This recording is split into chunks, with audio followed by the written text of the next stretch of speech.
Mr. Speaker, after nearly a year-long thorough investigation by the House Committee on Homeland Security, House Republicans have released articles of impeachment against Department of Homeland Security Secretary Mayorkas for his willful and systemic refusal to comply with the law and breach of the public trust.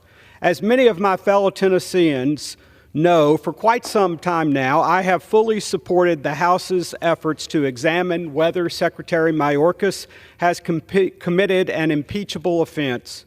Now, after an investigation into the causes, costs, and consequences of Secretary Mayorkas' actions that have exacerbated this historic humanitarian crisis at our southern border, the time has come to officially release articles of impeachment.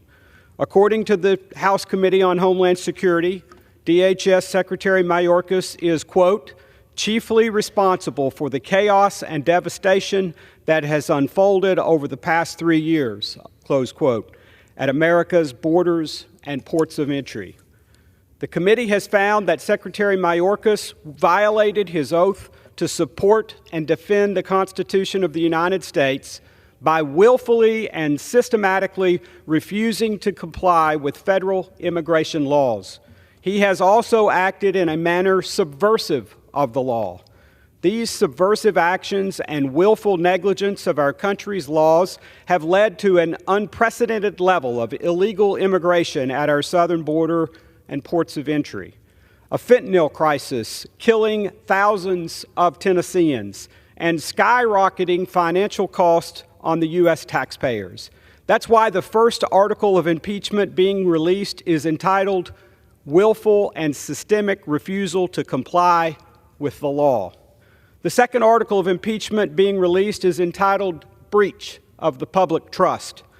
As a cabinet official and someone in the line of succession to the presidency, the American people must trust Secretary Mayorkas to say and do the right thing.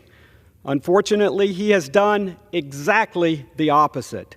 He has knowingly made false statements about his refusal to comply with the law and the impact his decisions have had. He has even obstructed the committee's work to save the American people from this catastrophe. We must take all national security threats seriously, and after a thorough, fair, and comprehensive investigation into Secretary Mayorkas remaining in his position is a threat to our national security. Not only has he willfully ignored his constitutional duty to defend our country and breached the public trust, but he has also demonstrated an unwillingness to change course or correct his mistakes. One could only presume that he would continue to be a threat to the health of our nation, its security, and our Constitution. Americans deserve better than what they're getting. Every town in America doesn't have to be a border town. We must exercise our constitutional duty and hold Secretary Mayorkas accountable to our best abilities. It is therefore my sad but straightforward duty to vote for his impeachment and support his removal from office. Thank you, and I yield back.